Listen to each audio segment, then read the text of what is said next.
Hey guys, and welcome to the Kurima podcast, where we talk business, entrepreneurship, real estate, and finance. I'm your host, Jason Kurima, and I have a very special guest today, Caden Pennick.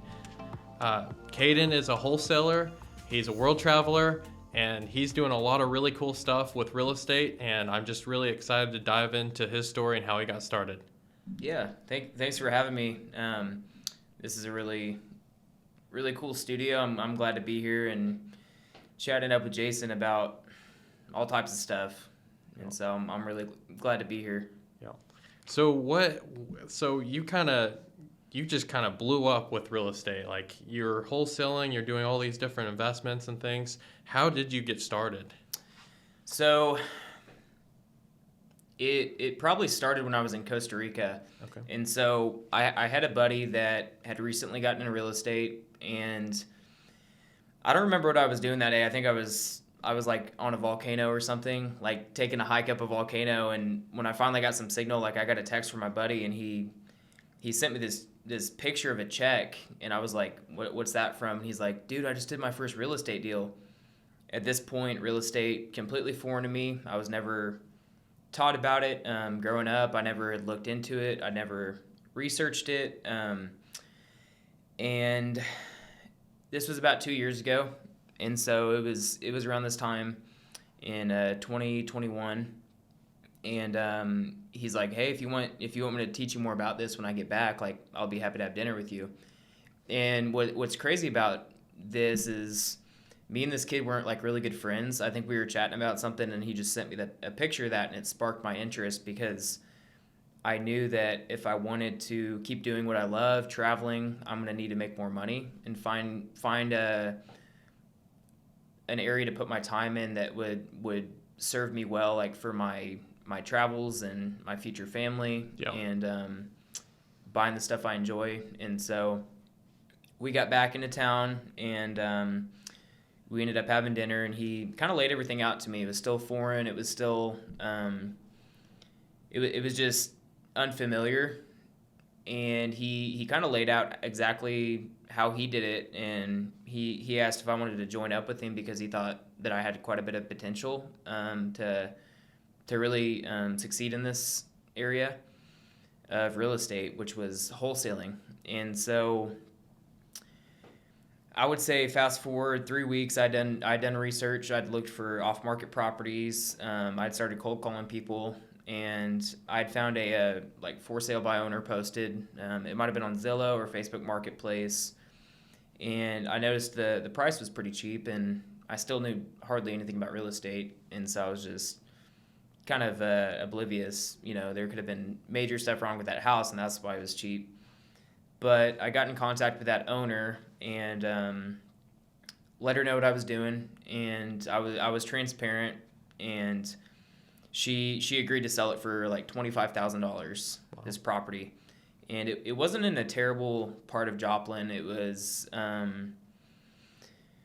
it was in a decent neighborhood, and so I got it under contract with her. Let her know that I would be assigning the contract to an end buyer, and she gave me the keys to the house, so I put a lockbox on it, and I let my my interested cash buyers go by at their convenience, and they would just report to me.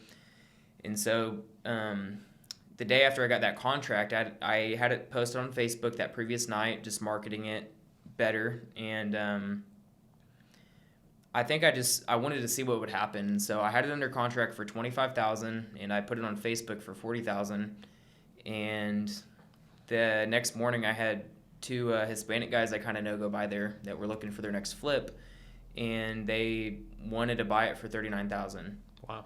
And so I still wasn't fully believing that this was this could be a reality. Like, I could create $14,000 without spending any of my own money, keeping the seller happy because she wanted to part ways with it. She wanted $25,000, and that's what she just wanted to clean her hands of the property. I don't know if she had bad memories attached to it or what, but these other guys got a great deal as well at $39,000 because later down the road, I think it was 6-7 months later, I saw that house listed on the MLS for like $160,000. Yeah, and they did a lot of the work themselves. They lived in it while they fixed it up, and they made away with a a nice little bag as well. Yeah. And so that was my first transaction, my first wholesale transaction, and it completely opened my real estate world up. And I realized that if I go hard on this, like, I can make a lot of money and learn a lot and meet some really, really great people. And so that was kind of my turning point in how I got into real estate. Wow, that's awesome. I like how you created a win-win situation for everyone. Like, the seller was happy they got their property sold in a pretty quick amount of time.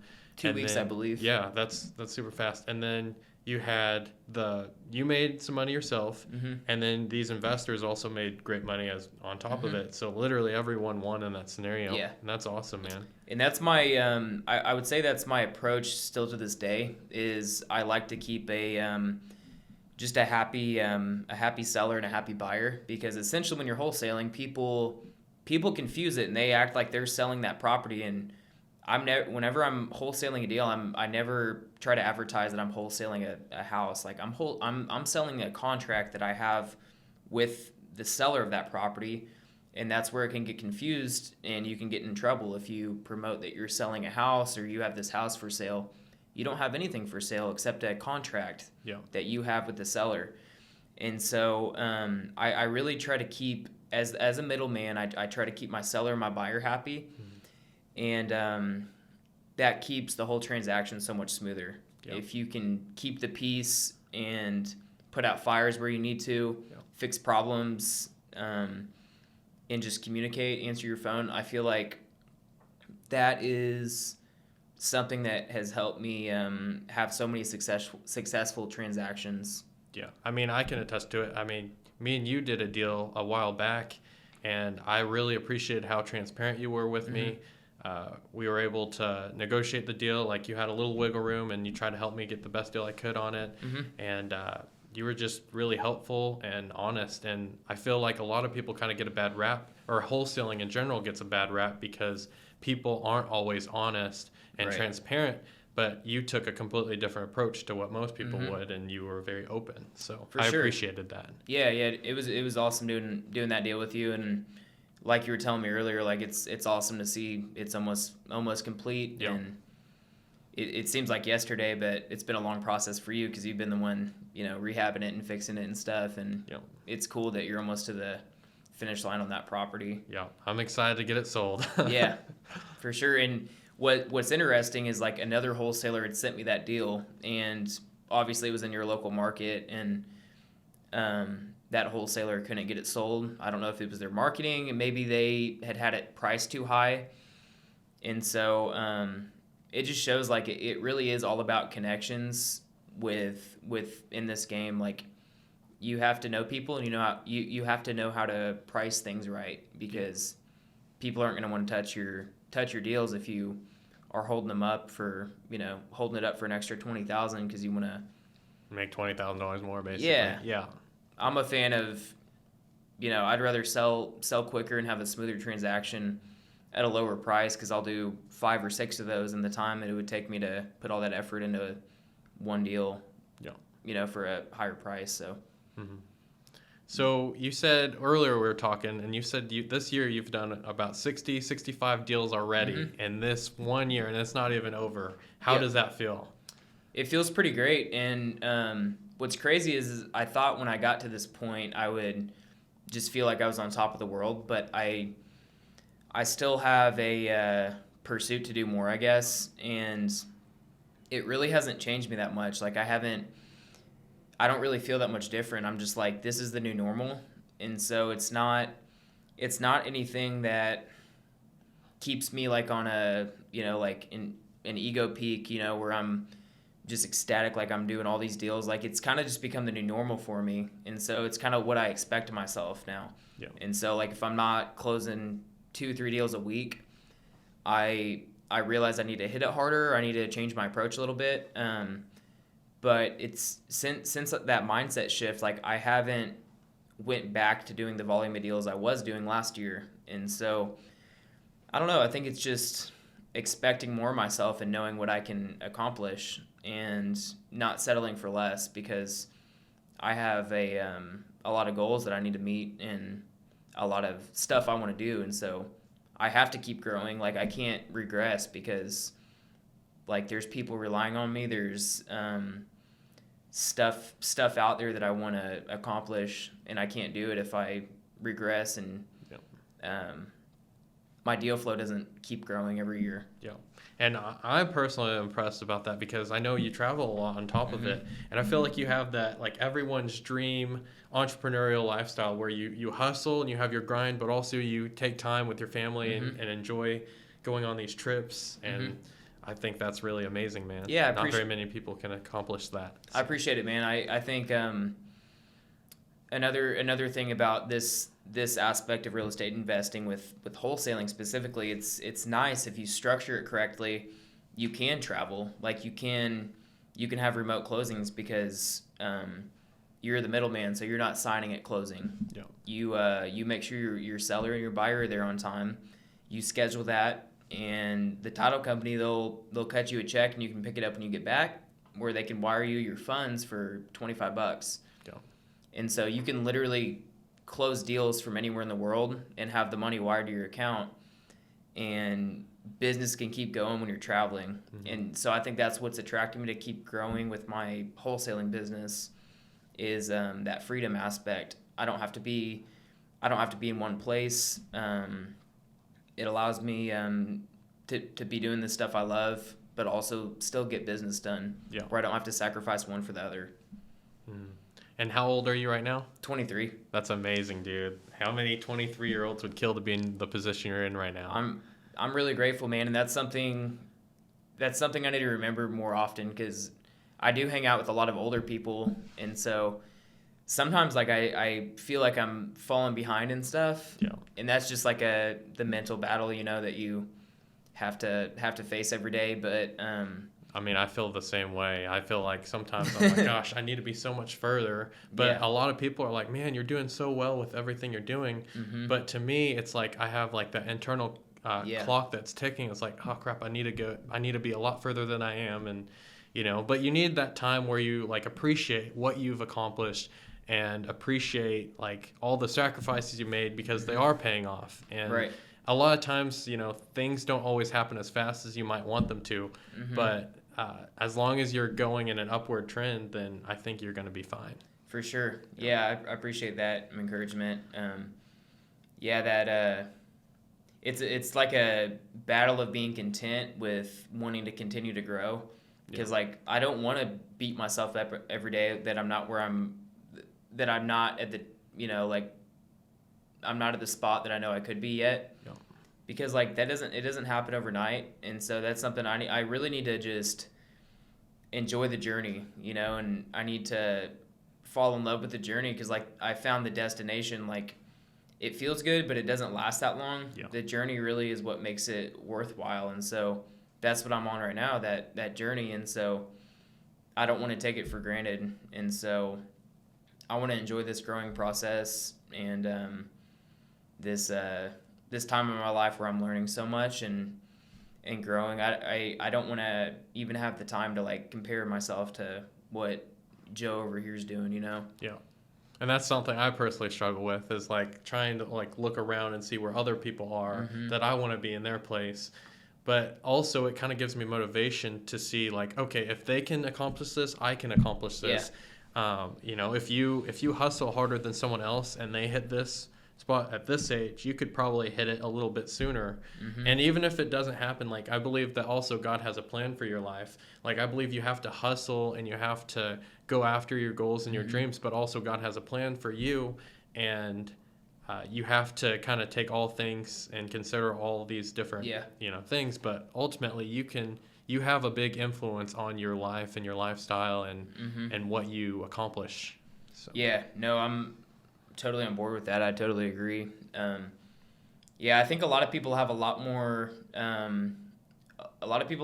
potential than they realize, and I think things that can limit that potential is just habitual choices that are harmful. Like it might be health choices, it might be spiritual choices, it might be just like patterns that like you know you need to change and you don't. Like I believe those things hold you back from the potential that you have. Because I see people that are so smart and they have a business mindset, but they just don't get anything done. But then I don't judge their life, but I look at it and I'm like, if that person stopped doing that, like, they have no idea what they could become. Like, they could literally, like, make such an impact on this sector, like, of this certain business, or, like, even the world in general.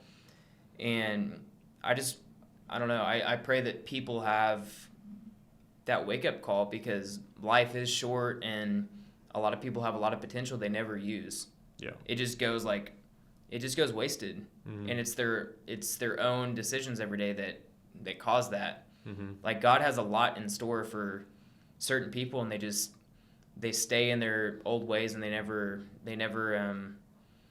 learn, you know. And I try to encourage people to really just seek that potential, because it's crazy how big it is, you know. And you don't have to be the smartest guy in the room, but you can really make a big dent on the world, really. Yeah, the world in general. Yeah. Like, for me, I think that, you know, success is in your daily habits. Like, so mm-hmm. obviously people have bad habits, and you can kind of see the trend of their life, like you were saying. Mm-hmm. But if you create those good habits, which ultimately it's not that hard, like, it just takes discipline. If you mm-hmm. can get yourself to be disciplined in the little things, you can have pretty much anything you want out of life. Yep. And it's crazy to think about that. Like, I just reflect on that all the time and think, okay, what if I start doing this every day? Like, one of the things I'm incorporating myself is getting up at 5 a.m. every day. Nice. And I'm still kind of struggling, and I'm starting to run out of energy around like 5 o'clock. So I'm trying to figure out a way to get, you know, more energy with that. But getting up at 5, and then I started running like 7 miles a day. And I don't know how long I want to, you know, keep doing that. But mm-hmm. for now, that's what I'm trying to keep myself disciplined in doing. Nice. Because I want the benefits from it. I want to mm-hmm. I want to look and feel better. And so just taking these little actionable things mm-hmm. and applying them and building out my schedule that way. Yeah. Compared to, like, if I wanted to, I could sleep in and then just watch TV or whatever and, you know, not do a whole lot with my life. Mm-hmm. I don't want that lifestyle. I want to progress and grow. That's awesome. Yeah. It really is the small things that add up. And I think I put this on Facebook the other day, and it's a Jordan Peterson quote, but it basically stated, like, if you can't even clean your own room and take care of your own household, how do you expect to go out there and change the world? But also, like, how do you go out and, like, expect to even, like, post stuff on Facebook that's, like, telling people they should change? Like, you don't even have your own household in order. And so I apply that to myself, and I'm like, you know, there's that room in my house that I know I need to clean up. It stresses me out every time I walk past it. And I'm like, I really believe it's small things like that we know we need to change that really add up to, you know, like, making larger strides, because that room is not just insignificant or whatever. It's the bigger picture. Cleaning up the messes in your own little life, you know, on this earth. Like, I really believe that puts you in a situation to actually go make an impact in the world. Yeah. When you have your own life and your own stuff in order. Yeah. And it doesn't have to be perfect. It's like, it doesn't mean if you don't make your bed that morning, you're not going to go do something cool. It's more the principle of, like, discipline. You can't expect stuff of everyone else when your own life isn't even in order and you're not taking responsibility for, you know. Yeah. There's actually a book, I think it's called Make Your Bed or something like that, and it's, a Navy SEAL wrote it, and it talks about exactly what you're saying is you got to be disciplined enough to do these little things, otherwise you're not going to, you know, it's going to throw off your day, you're not going to perform as well as you could. And I actually did a post the other day about how, are you really disciplined if you don't do the little things like brush your teeth, or not brush your teeth, but floss? Like, a lot of people don't floss and they just think whatever, but ultimately, like, that's a small little thing you could do every day that might not change your life, but it's one thing you can check off that I did this today and I was disciplined in this small thing. Yeah, because so many of us, including myself at times, like, we're just aimless. We just do whatever feels good, whatever is the, you know, the option that's going to give you the most pleasure. Mm-hmm. And I'm a big proponent of like really fighting that urge to not seek instant pleasure and instant gratification. Like, you have to do stuff that you don't like to do, and it's so much more rewarding whenever you have those moments that are really full of pleasure and full of joy in your life. Like, if you're just doing that every single chance you get, you get a paycheck, you just go blow it. Like, it doesn't work like that in the long run. Yeah. You're not gonna take things, seriously. Mm-hmm.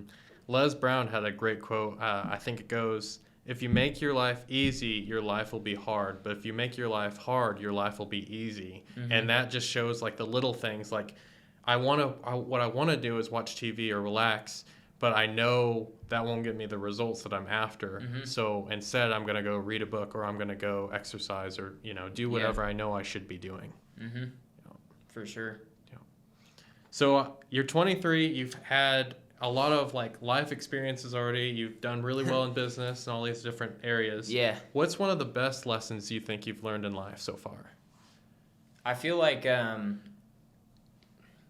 would say that people think that they're going to live forever. Like, people think that their life is going to last so long on this earth, and it goes by so quick. And I've just met so many people that are older. They might even be on their deathbed, and they just like have so many regrets of stuff they didn't do. And it's not like, oh, I didn't go buy that Ferrari or whatever. It's like, I didn't travel. I didn't see my family enough. Like, I didn't create these memories with the people I love.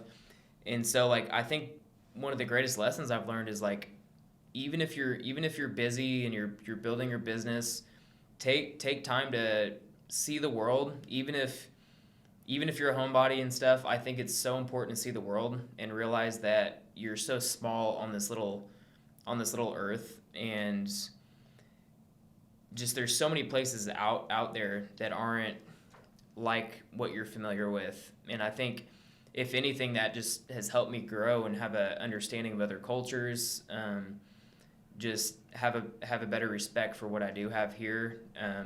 So I think everybody should travel, and I think one of the greatest lessons I've learned from older people specifically is that, it's not worth it to miss out on those things. And so I feel like that's something I've implemented into my life. Every chance I get is I try to take a trip when it comes available and I have some time. If I'm feeling like I need to go see my family that like live near me, I drive over to their house that night and I hang out for an hour or so. Mm-hmm. Because I feel like that's something I act on, and that's something that later on in my life I won't regret. And because I've learned that lesson that a lot of people do regret not taking advantage of those really like precious things in this life. Yeah. They might just become workaholics and buy some sports cars and stuff, but at the end of their life they regret not spending it with people they love and creating memories and having a positive impact on those people. And so I feel like that's something that I've really took to heart, and just become one of my main principles is make time for those people that I love, because like they're not going to be here forever, and I want to have as good of an impact on them as I can and create memories with them. And so I feel like that's probably the greatest lesson I've learned, and it applies to most of the decisions I make.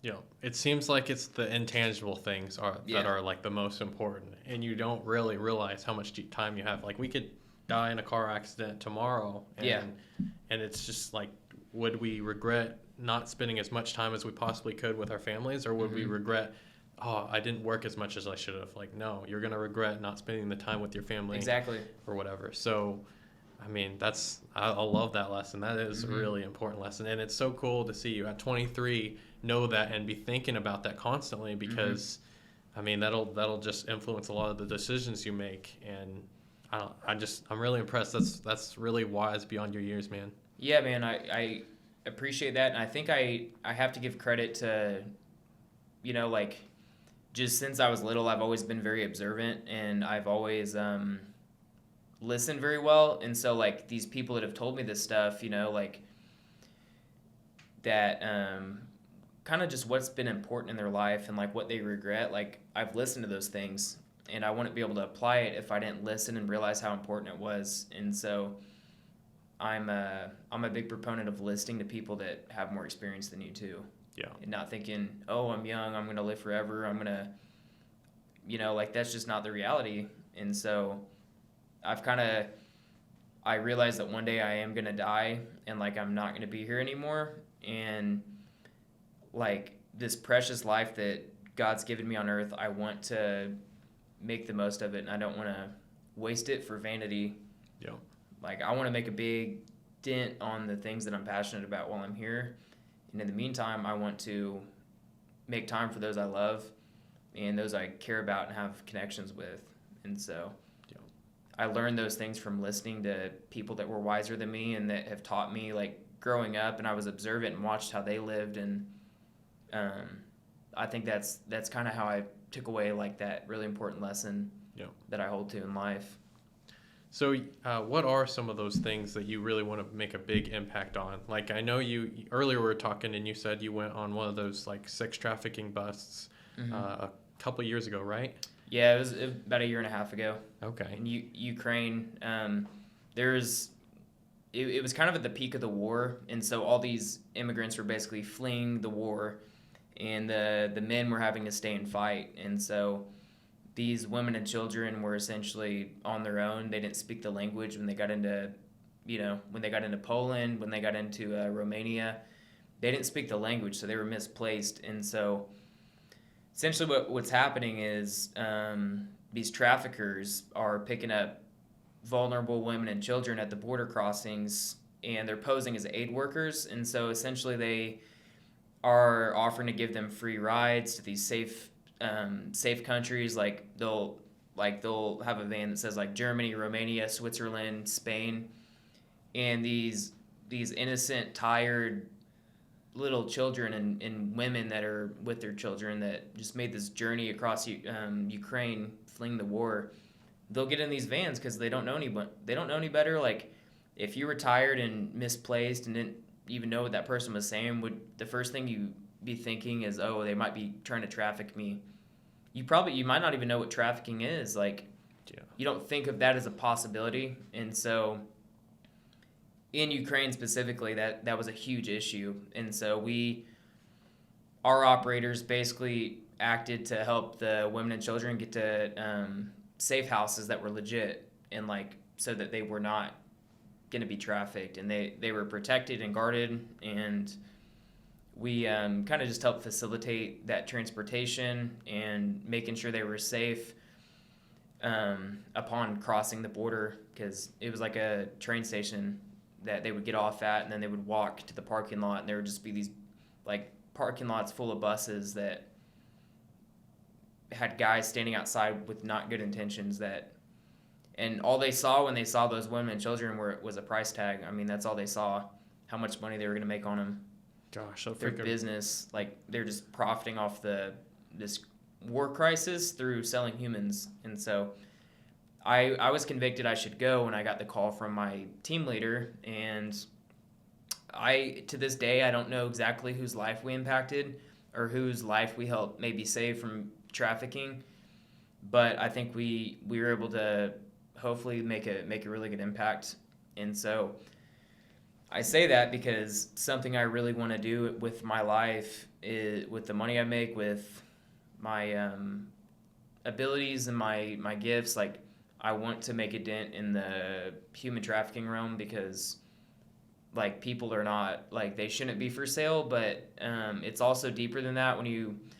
I don't have my own kids yet. Like me and my lady don't have any kids yet. And I know it's probably even deeper when you have kids, but I have little siblings. And so I see these kids, that are being trafficked. I see like my siblings' faces on them. Yeah. And so it makes it deeper for me. And I'm sure you could attest to that. When you have kids, it's a different level of, you couldn't imagine if that happened to your kid, and you would do anything to get them back and make sure they were safe. Yeah. Like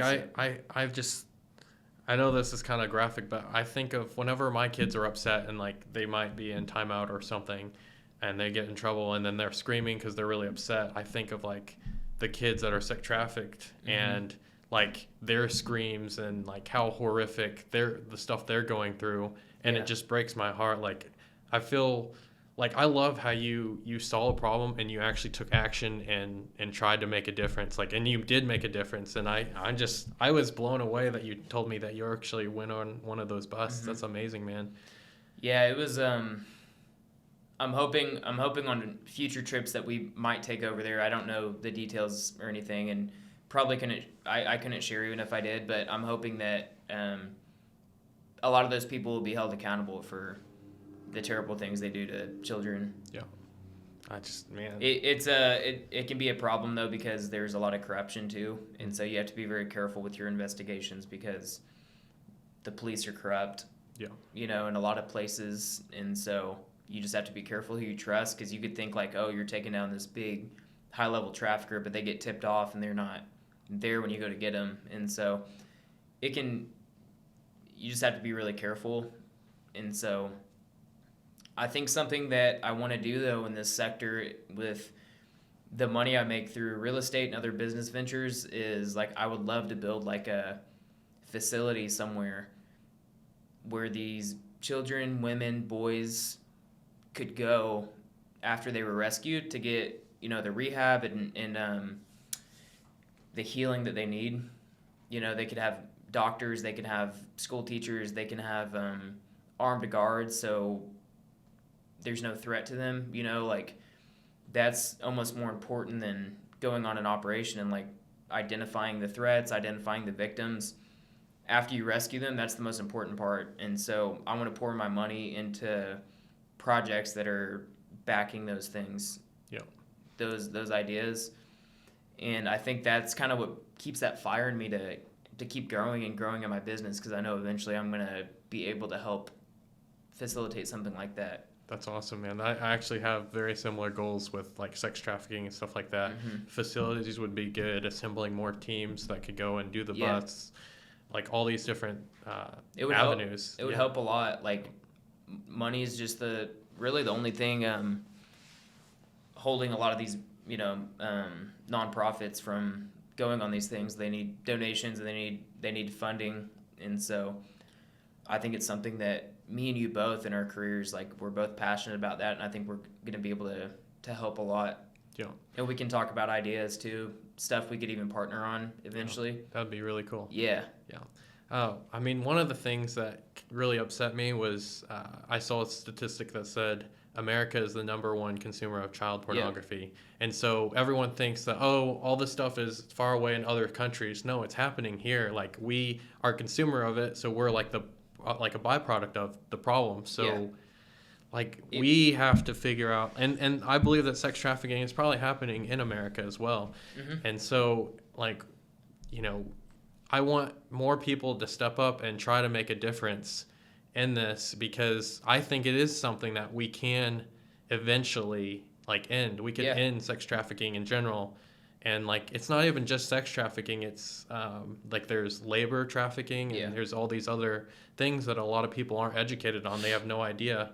And up until a couple of years ago, I had no idea that stuff like this was going on, and it's just awful. Well, it starts. It really starts in our own country, and also Europe. But Western individuals are the ones fueling human trafficking, because there would be no supply if they didn't create that demand for it. Yeah. And so they get tired of doing stuff on the internet, and they want to go actually purchase those children in these third world countries where they're not going to get caught. But little do they know, when they do get caught, they're going to get punished.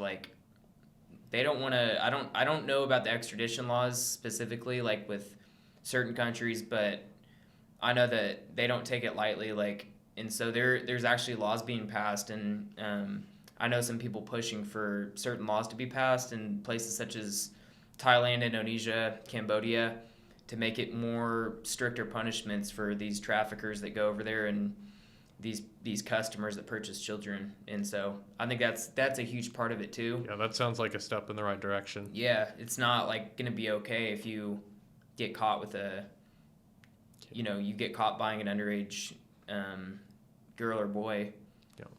And so, yeah, but Western men specifically are the ones fueling this demand for trafficking across the world because they have the money to purchase and they have the money to pay those prices that they charge. And so that's a reality, like it's a huge problem, and it's something that needs dealt with. And so I just am trying to use discernment and figure out what I need to do to make an impact on that sector.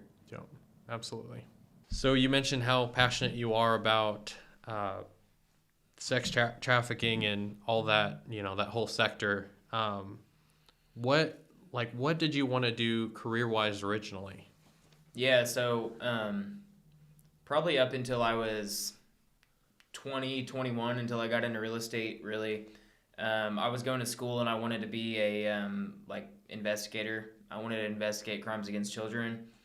And so I was going to college. I was a year away from getting my degree.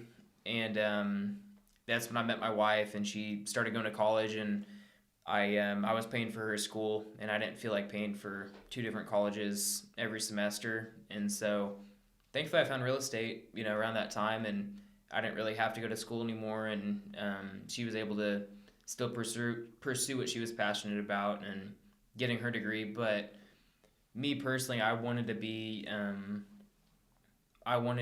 a private investigator, like private investigator, detective for these types of crimes. Like I've always had a deep passion for rescuing children. Yeah. Like that's been since I was probably 17 or 18. Wow. And so that's what I wanted to pursue. But I realized I didn't necessarily need a degree for that. And so I didn't necessarily need a criminal justice degree for that. I could gain experience in other places and with this team that I'm on, and building up credibility that way.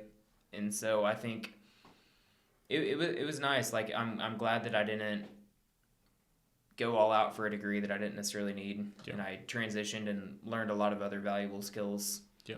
And so I'm not anti-college, but I definitely think that people that think like they're guaranteed success and wealth in life just based off going to college and getting a degree, I'd say otherwise. And so yeah, for sure. And I like how you created the opportunities for yourself. Like a lot of people think, oh, I need to get a job, and that's the opportunity. No, you can go out and you can figure out a way to pursue what you're interested in, but you don't have to go to college, or you don't have to go like this one linear way. I mean, it's crazy. You were passionate about something, and you went out and did it on your own without having all this degrees and stuff. So. I've never liked having to, even when I had jobs when I was younger, I respected the boss, I respected the manager, but I never liked having people necessarily dictate like everything I do. And it wasn't that I always thought I could do it better. It was just I knew that I would probably be doing work on my own, whether that was contractor work, for different agencies for that, helping locate and rescue kids, or I didn't even know that I would be getting into real estate. And it's right up my alley because it allows me to be my own boss, and it allows me to not have to wait on someone else to tell me when I can make the next move. It creates that freedom for myself, and I think I thrive very well being my own boss because I just don't have to wait for someone else to call the shots. I'm calling my own shots. And so I think it is really important for people that are entrepreneurial minded to really kind of figure out what you're good at, and you don't have to work for somebody else. Yeah. Like it's okay to try some stuff on your own, especially when you're younger. Like I was young enough to try that out, and if real estate didn't work, I was still young enough where I could have went back to college. I could have done this, but once I saw the potential in it, I didn't want to go back. I knew that I could build this into something really big and set a really good foundation for my life. Yeah. And that's another thing is like you figured out what you're good at and you just capitalized on that rather than trying to worry about all the things that you're not good at. Mm-hmm. You just like as entrepreneurs, you have to figure out what you're good at and focus on that. And then if you're not good at something, like I personally am not a very good bookkeeper. Mm-hmm. And so like I need to hire out a bookkeeper pretty soon. I probably should have done it a while back, but like that's something that I need to do. And you can always find people to do the skills that you're not very good at. And so just don't get down on yourself if you're kind of worried or scared that you're not good at everything. Like no one's good at everything. You delegate. Right. So. Yeah, totally agree. So believe in yourself is something that's really important to me. I use it in most of my posts on Facebook and stuff. But to me, it means like you have to believe in yourself because some people might not believe in you, and you have to have like the courage and you have to go after your dreams. And that's really what it means to me. So what does believe in yourself mean to you? I would say if I had to really think what believe in yourself means to me, I would say that it means that even if tomorrow I started at zero, that I could still figure out a way to scale back up and to believe that like my knowledge, I guess, will get me my knowledge and work ethic will get me back to where I once was. And so I think that's pretty powerful if you picture what your life would be like starting at zero again. I ask myself, like, do I believe in myself that I could get myself back to this position? And I truly do, and it's deeper than just getting back to where I was. It's like if some really bad stuff happens to you in life, like, do you have the integrity and do you believe in yourself enough that you know that you're going to handle that crap? Like, do you know that you're going to pull your family out of it? Like, I think as a man and as like a husband, you do have to believe in yourself because people are looking up to you, and you have to believing in myself. It is tied right into like my integrity. And I think that it's crucial because if I didn't believe in myself and I didn't think I could get myself back to where I am and go even higher the next time, like I wouldn't be operating to the capacity that I know I could. I know if tomorrow I started at zero, I could formulate a plan pretty quickly that would get me to a similar position, and I would learn so much that I would probably grow even more. And so that's, I guess, what it means to believe in myself. I have the confidence in my knowledge and my ability to take action that I'm going to be okay, like, even if stuff hits the fan. Yeah. I love that. Yeah. A lot of people, what I'm saying is the knowledge that you learned and all the stuff that you learned over time, like, even if you went back down to zero, like, you could get back pretty quickly. Yeah. Like, the knowledge is what's important. And if you already have a system for real estate, you're great at wholesaling, you're great at making these deals happen, you can get back, and like you said, go way further than you originally were at. Yeah. If you ever went bad, if something went bad. So for sure. So what legacy do you want to leave? Like for me, I want to be able to leave a lot of property to my kids. Mm-hmm. I want to be able to, I want to be known as being like a great Christian that led other people to Christ. I want to position my kids to where they can handle any situation they're put into. I want them to learn multiple languages. I want, like, a lot of my legacy, I feel like, is kind of through my kids, but I want to put them in a position where, like I said, no matter what gets thrown at them, they can handle any situation mm-hmm. and come out of it ahead. And I don't know, that's just like the stuff that's really important to me. Yeah. What's kind of the legacy that you want to leave? I feel like the legacy I want to leave is probably being known as someone who did take calculated risks. Like, I wasn't someone that held back and was frugal or scared my whole life. Like, I want to be known as someone that, even if I passed away, like, I want people to remember me and be inspired to travel, to take adventures, to try new business ideas. Like, I think as a younger man, like I think other people are watching me, and I'm already starting to leave that legacy of encouraging people to take calculated risk and look into problems that need to be solved. I'm a big proponent of, I love locating problems that are very expensive problems and solving them. And, the money's usually good as a result of that. But I want to encourage people to not just like back down from something when there's a problem, and realize that it's very valuable to actually solve those problems. And that's in all different parts of life, but specifically, my business, I want to be known as someone that solved a lot of problems in the real estate community, and fixed things and did deals that other people didn't even think were possible.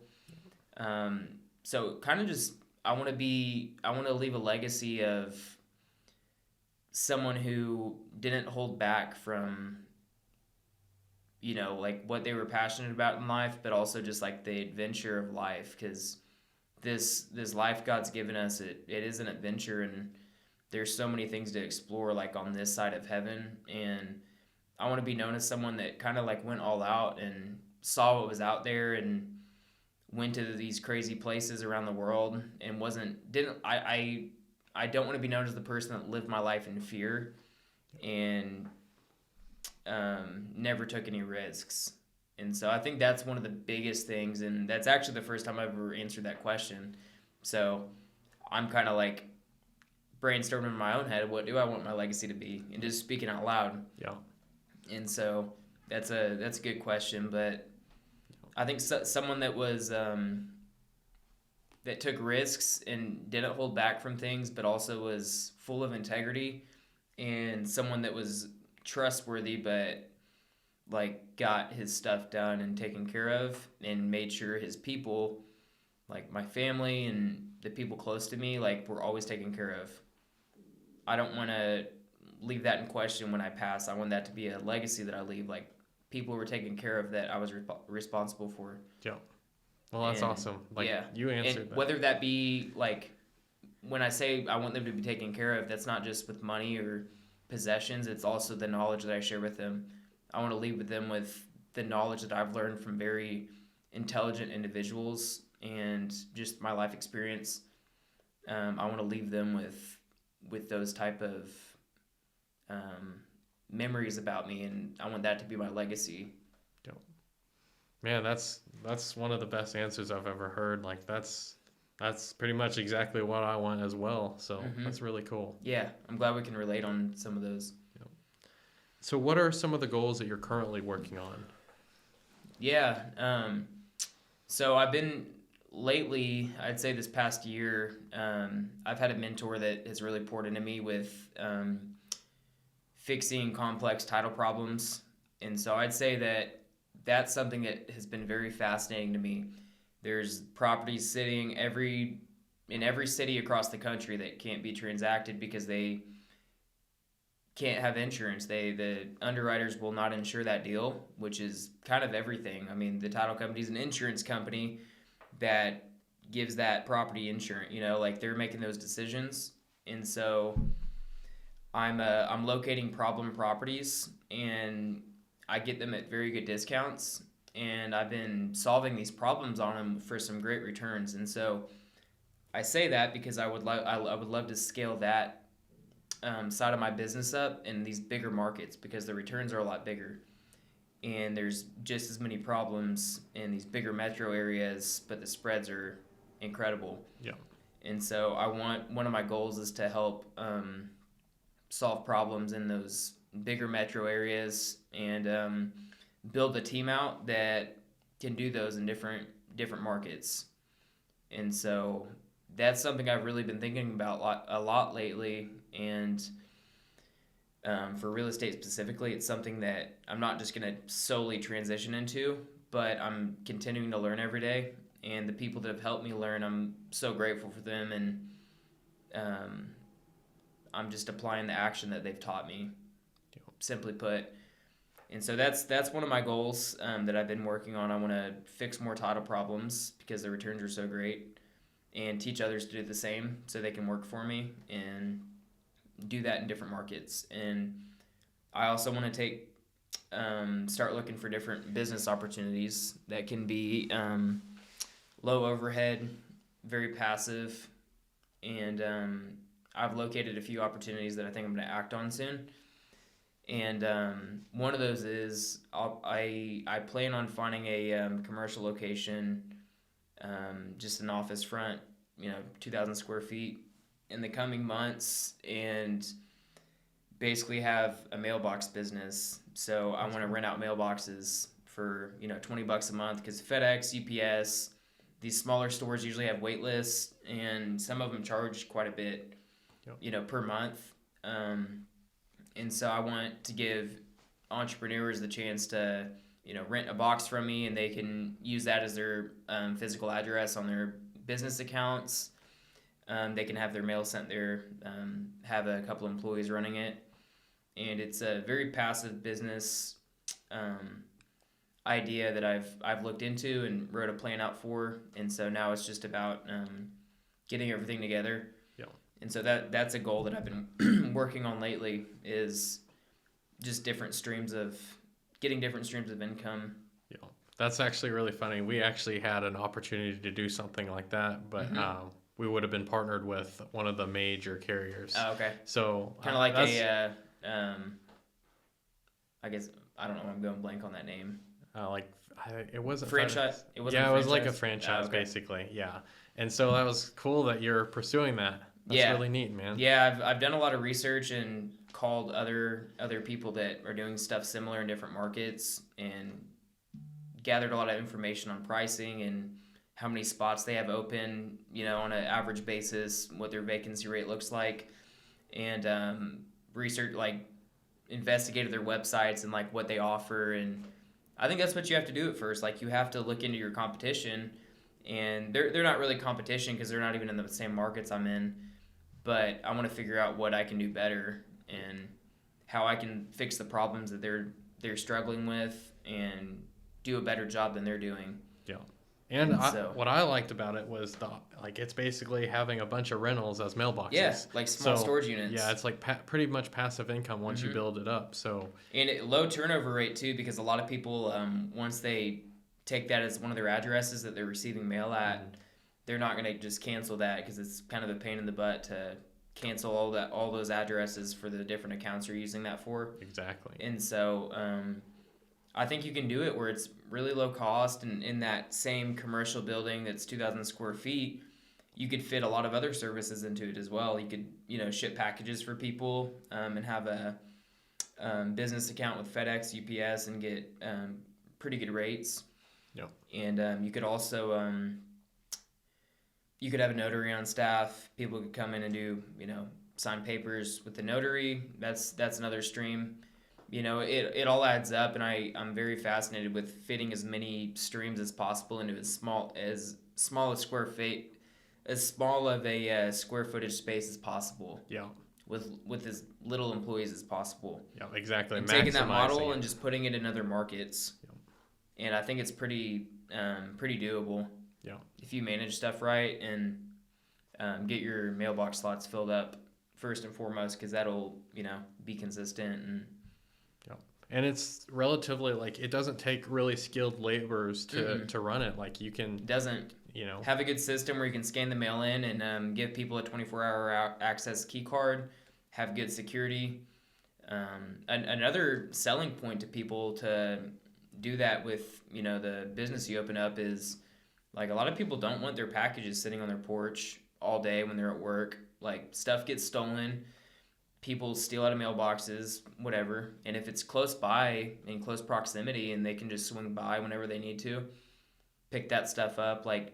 It's a safety standpoint too. They don't want their stuff messed with on their porch all day or whatever. Yep. They might have had a bad experience, something stolen. So I'm a big proponent of just creating solutions for simple problems. That's not a super complex problem, but I can come fill in that gap where I see a need. Yeah. And so just got to organize it and take action on it. Yeah, absolutely. It's not that hard. It just, sometimes you just have to take that leap and make it happen. Yeah, it's new, and you're like thinking of certain things that could go wrong, but it's like, stop thinking that way. Yeah. Too many people just get freaked out by fear and don't take action. If you've examined the risk and you realize like the worst possible scenario and it's still not like that bad and you can still deal with it, then it's probably a pretty good model, Yeah. You kind of touched on this earlier. What I love Jeff Bezos saying, he said, you want to project yourself to age 80 and look back on your life, and you want to minimize the amount of regrets you would have had over the course of your life. Yeah. So like if I'm going to start this business, but it could fail, like, oh, I don't know what I should do. But like for me, most of the time, like I've had businesses failed and it sucks, but like I'm glad that I did it, because if I hadn't, I wouldn't have known that, like I always would have wondered what would have happened. So this building is actually part of that.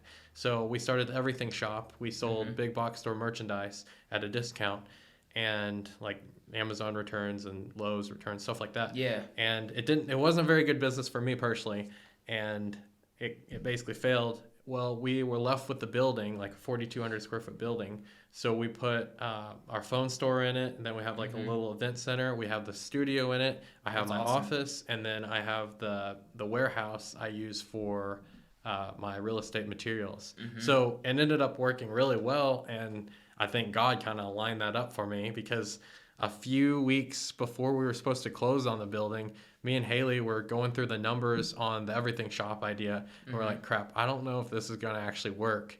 And so I think at the time we were going to lose like $7,500 or something like that because of our obligation or whatever it was. Yeah. And so I was like, crap, I don't want to lose this money. Maybe we should just try it and just do our best, see if it'll work. And obviously it didn't work, but I'm glad that we ended up with the building. That was a big blessing. Sure. So. Yeah, that's awesome. I mean, it's kind of that concept I was talking about. Like you constructed that, commercial space you had, and you fit a bunch of different revenue streams into that square footage space. And I think that's awesome. If you can fit it and the building's arranged for that, like, why not do it? You're not going to use that space for anything. Yeah, exactly. So. And then with the event center, like we're starting to get a few more bookings, but I don't, even if it didn't do that great, like to me, having it to where I can build out more offices as I grow and start hiring people to help manage our properties.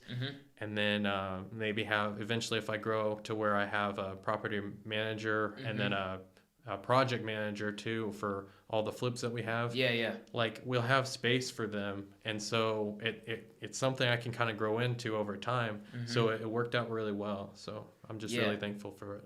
That's awesome. Yeah. So what are some of your favorite books, business books? I actually don't read as much as I should. Okay. But I would say, I don't know, Rich Dad Poor. Basic answer. Yeah, everyone is like Rich Dad Poor Dad, but it's so true. That's how, like, that helped me and Haley get started. Like, it was like, wow, I feel like I was lied to my whole life until I read this, and I was like, dang, like this is like, it's so much is like it shifts your mind so much and shows you what's possible. And like it talks about business and real estate and being your own boss, and but it says it in such a eloquent way that it's like it's a story, and you don't feel like it's complex, or it feels really simple. Like, okay, this uses common sense to explain this, complex thing, but it's common sense basically. So I feel like that was a huge proponent into helping me and Haley grow a lot faster than we would have had we not read that. That's awesome. I would say I'm definitely more of a like video course guy, and so instead of reading, I'll typically resort to watching one of my courses that I have bought or whatever from people that I really want to learn from. Yep. And so there's different sections on it and stuff, and that's something that I usually resort to. And so I purchased a course, I would say 2 or 3 months ago, and it was over curative title work. And this guy in Texas, his name's Logan Fulmer. He brought a bunch of experts on his to to his event basically, and they were talking about different things, how to get liens stripped off properties, how to get judgments released, easements, how to find these hard to reach owners. And I've gotten so much from that course, man. Like, I go back and listen to it. I listen to it when I'm at the gym. If I have some time, I'll throw it on the TV and, watch it, take some notes, because that's really what I've learned probably the most from is these real estate niches that people often neglect and don't know about. And you could call them, I guess, creative ways of, going after deals and stuff. But I would say it's kind of just, it's doing the stuff that a lot of people don't want to do. Yeah.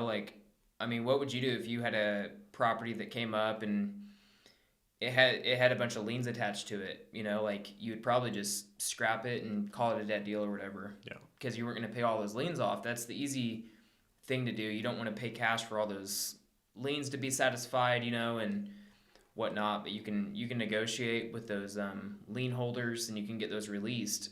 And I didn't know that, before I started studying this stuff and before I was introduced to it. And so I've just been eating it up. It's fascinating to me. Curative title work, and there's hardly anybody doing it. Wow, that's awesome. Mm-hmm. Do you usually buy a lot of courses, or do you go to a lot of seminars or events? Mm-hmm. Or I've only probably purchased 3 courses in my life. Okay. But I'm totally pro.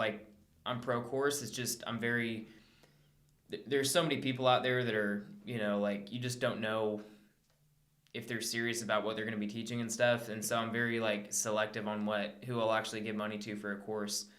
But I'm a big proponent of courses, especially if it's specific niches that you're wanting to learn. You can't really learn it anywhere else. Yeah.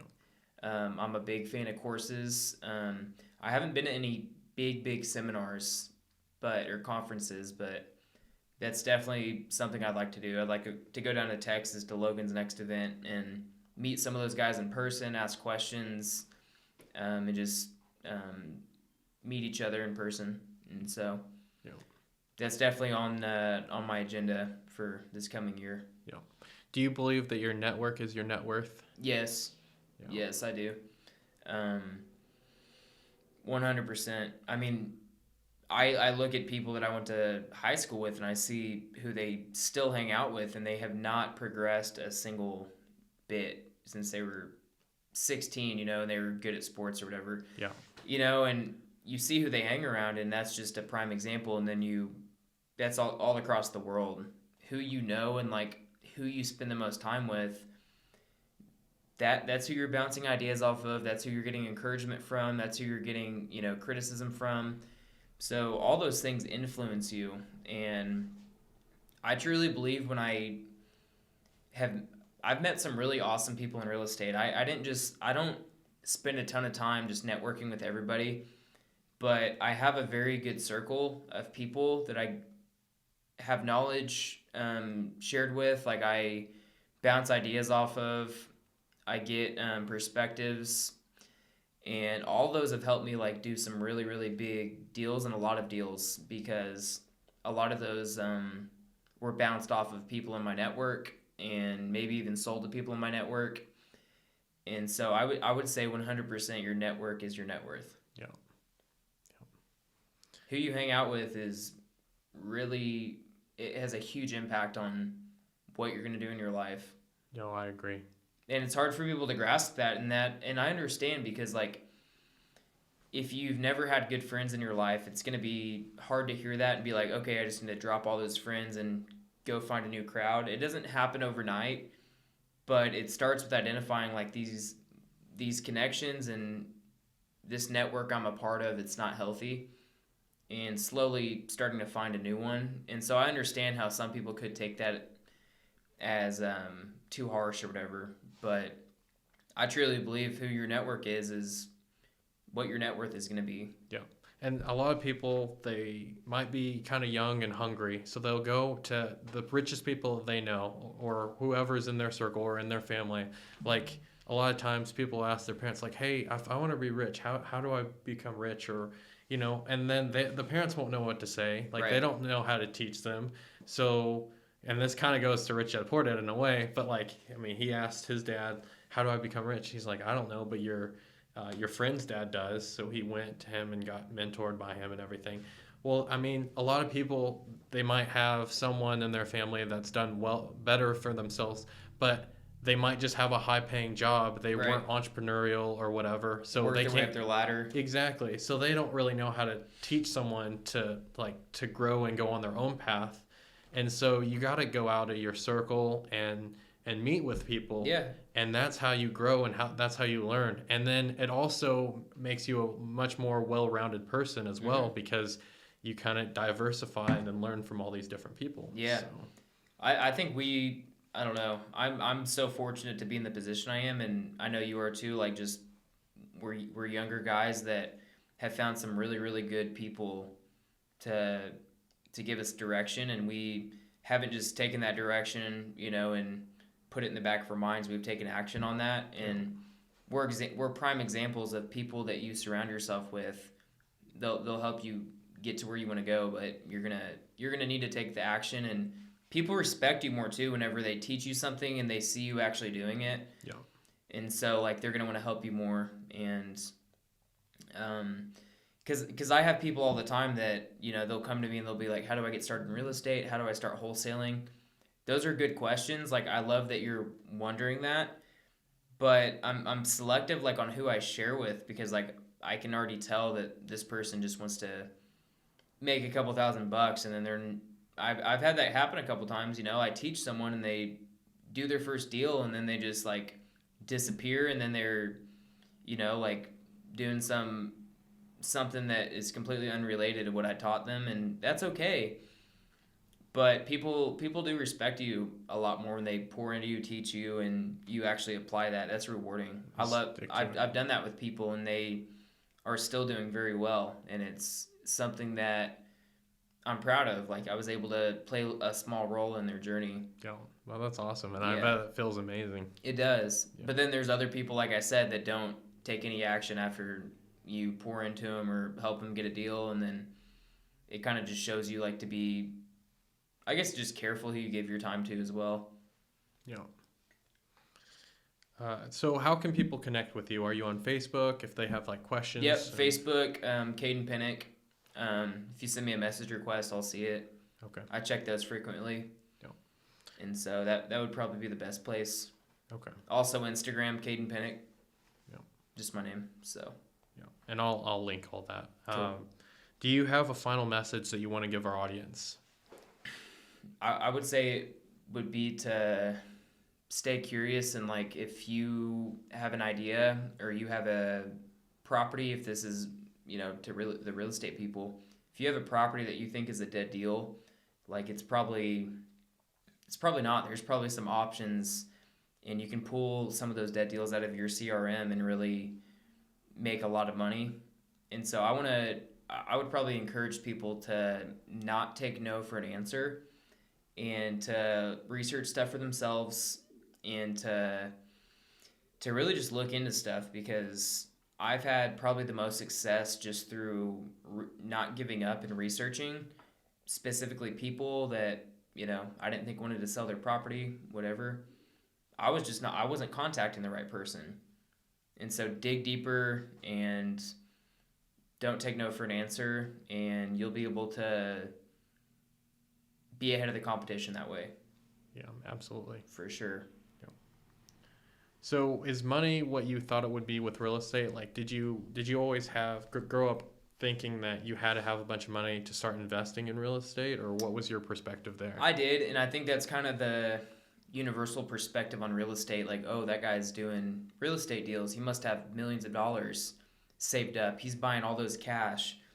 We're not taught in schools that you can use the bank's money as leverage. We're not taught that most people aren't buying these properties all cash, like, it's changed in a way that it showed me that even small fish can have an opportunity to, become big. Like, you can, for instance, like, when I bought my first property, I bought a piece of land for way under value. I had some money saved up, and so I paid cash for it, and I got a great discount, and I resold it and tripled my money.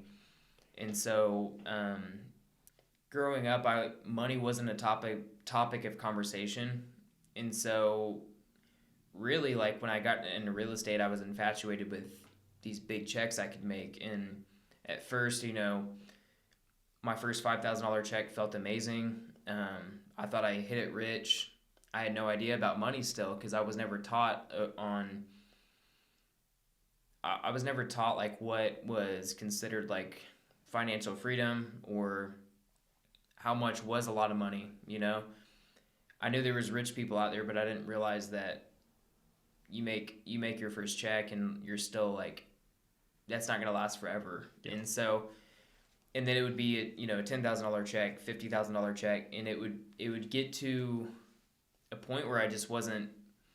I realized that money was, it made me happy, and like it made me drive to work harder and stuff, but it's still like it was the journey that was fulfilling, solving those problems, figuring out deals, getting them to the closing table. That was the fulfilling part. And when I got paid, it was cool, but I realized money wasn't going to fill that void for me, I guess, like that void inside of myself.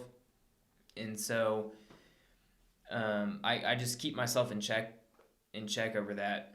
Like, it's great. I know that in my life I'm going to make a lot of money because I'm going to make smart decisions and take action on opportunities.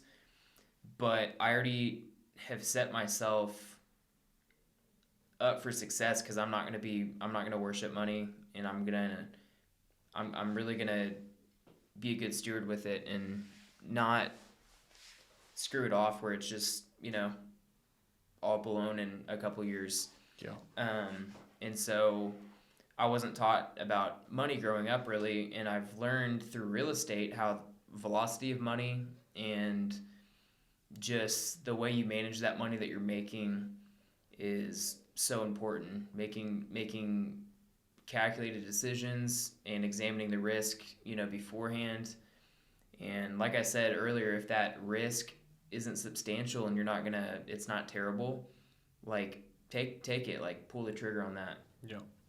And so it's really my perspective of money has opened up a lot in the past 2 years, like more than I ever imagined, and it really just makes me want to strive to accomplish what I know I can, because I know there's so much opportunity out there, and it's kind of limitless. So I'm so grateful that my perspective of money has opened up substantially, like in the past 2 years.